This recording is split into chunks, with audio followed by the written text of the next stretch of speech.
We're coming out of that market now. I have absolutely no clue where I am. Here an old building off the tourist track, but kind of interesting elements to it.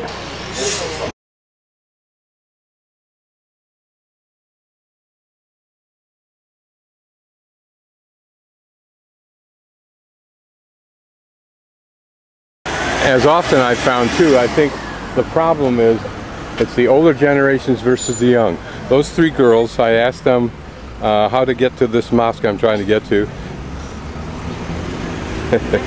And they graciously walked me all the way down here and said, it's behind these buildings here, so I'll go back and look for it.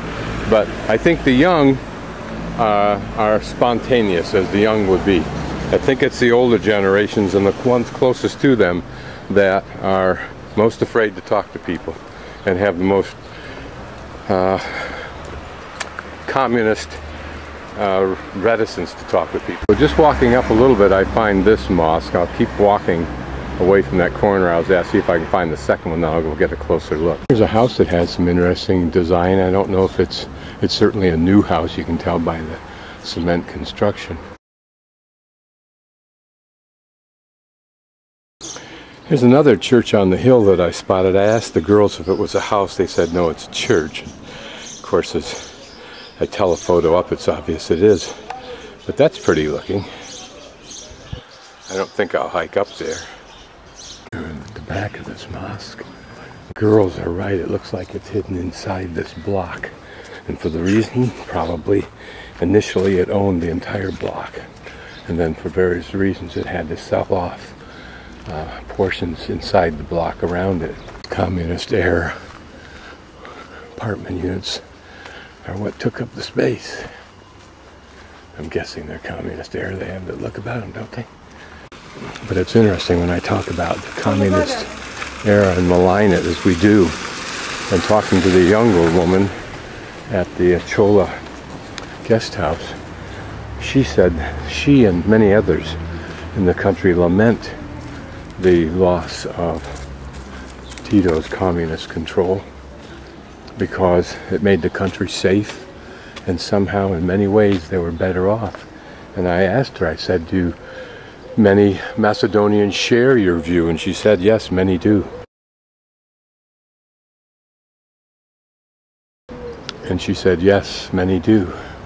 I still haven't gotten to the front of the mosque. Maybe it's around here to the left. So here I'm still on now the third side. What's interesting is you can see that compared to many of the other buildings we looked at, which were stone and those building tiles, for lack of a better term, this one uses stone that may have plaster over it. And maybe this was the way all of them were done, but we just couldn't see it because all the plaster was gone. Maybe I can wander out here and get another look. So here's what's left of this mosque, whichever one it was. Huh. Interesting to know that even these become abandoned over time. Huh. It's pretty enough, you wonder why it would be abandoned. Is it a sect that's out of favor? Did the communists shut it down and defile it?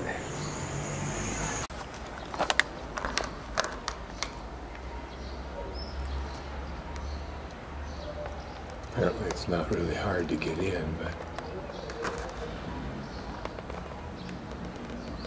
And presumably that alcove faces to the east, or at least if you're looking at it, you're facing the east. Something that once was important. Not much to look at anymore. But it certainly would have had its beauty in its day, I would think. I wonder why it was abandoned. A few artifacts left. There, probably where the pulpit was. And more architectural details just piled here. And there, a nicely worked, simply worked piece of marble, it looks like. And there what looks like just a hint of the old frescoes that used to adorn the outside. That mosque I was just at, it was neither of the two I'm looking for. It is truly an old abandoned mosque, but I stopped and asked Jovan, I'm looking for those two mosques. Nobody knows where they are, except that direction I got from the open, but there is the remains of a minaret, so possibly I'm in luck. Here's the remains of that minaret that I just saw, but what is impressive, I'll back up so we can see it, it's this fantastic tree. I'm not sure I've seen a tree that large. And if it were China, you'd know you were at a holy place, because this would be the kind of tree that they planted at holy places. They would plant one tree and had a certain name. So this certainly looks like it must have been a mosque right next to this huge, magnificent tree. But notice that from here, there are two more mosques. I don't know if those are the mosques that are in the city. Hello. Now it looks like it's converted to a business of some sort. So no longer a mosque. When I came up this street here to find this, to pursue this minaret that I could see, I found another mosque. I'm going back to look. It's important to understand I don't really care about the mosques. I can't video anything inside and they're playing on the outside, but the benefit of looking for them is you get to see everything else. You get forced to roam around the town and to explore and to get lost. And that's the fun of it. Notice how these people have not done anything with the outside of their house. But for some reason, this person did. And it may well be the addition of those doors prompted him to do the whole thing. So to illustrate a point, I bought this from a man, probably in his 30s, who spoke a little bit of English. And he told me that he had been to Miami by ship, and then on to the Caribbean. So I'm assuming he went on a cruise down in the Caribbean. So there another mosque, and it may be the first two I saw at that square near the river. The reason I'm pretty sure it is way in the distance you see three buildings. Those are the buildings I have to be to the right of, and a little bit forward of those buildings to be in the middle of the market where I want to go. So I walked from way over there behind those buildings all around to the left and back to here. There's an old abandoned building. No reason to keep this one alive, whereas on the main street. Probably a centerpiece building when this was the center of town. The area of the tinware, probably all this made by hand.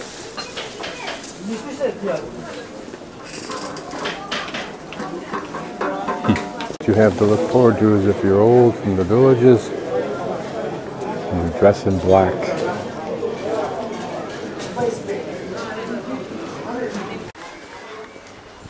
And I just keep wandering until I run into the huge vegetable market.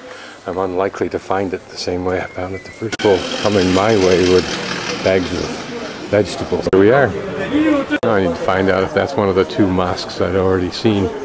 Okay, I've walked around about two sides now of this mosque. I'm down about 3/4, so it better be down this little alleyway here. I'm guessing I've been now all the way around it. So this must be the only entrances in here somewhere. I'm about ready to cross over the river, so this tells me I'm going in the right direction. Now, exactly where, I don't know. So I'll go right and try that. I love those little bugs, don't you? Okay, here I am in another park. There's the clock tower back there, so I'll find a comfortable bench and grab a seat. Walking back to my apartment. This is the pan down the street. It's getting a little bit busier, probably be kind of fun at night.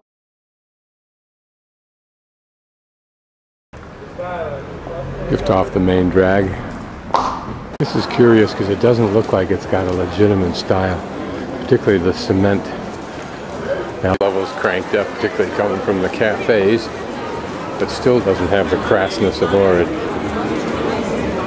So here I can sit and watch the peeps watching me.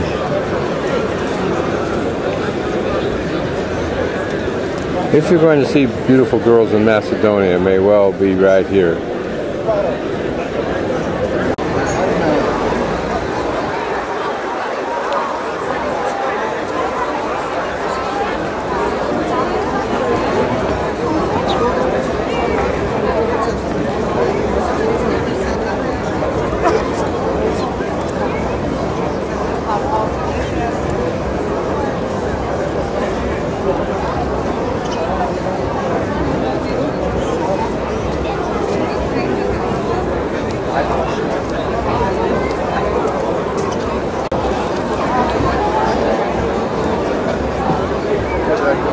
short story, short story.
One of my first goals when I get to a town, if not overt and intentional, is to find the market, a place where all the vendors bring the foods from outside the town and elsewhere.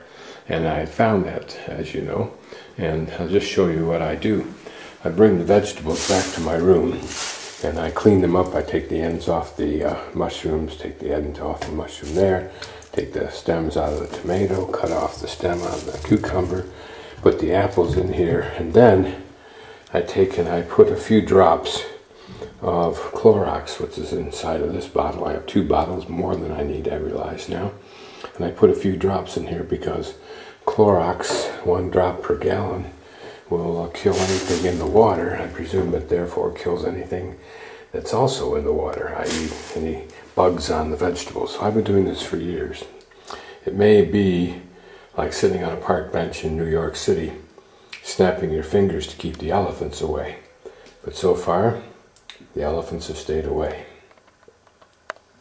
I'll then take a day's ration or a walk's ration, put them in a plastic bag, and carry those around with me and munch on them all day long. And usually plan on getting back for dinner around 4, relax, go to dinner at 5. That's usually my big meal.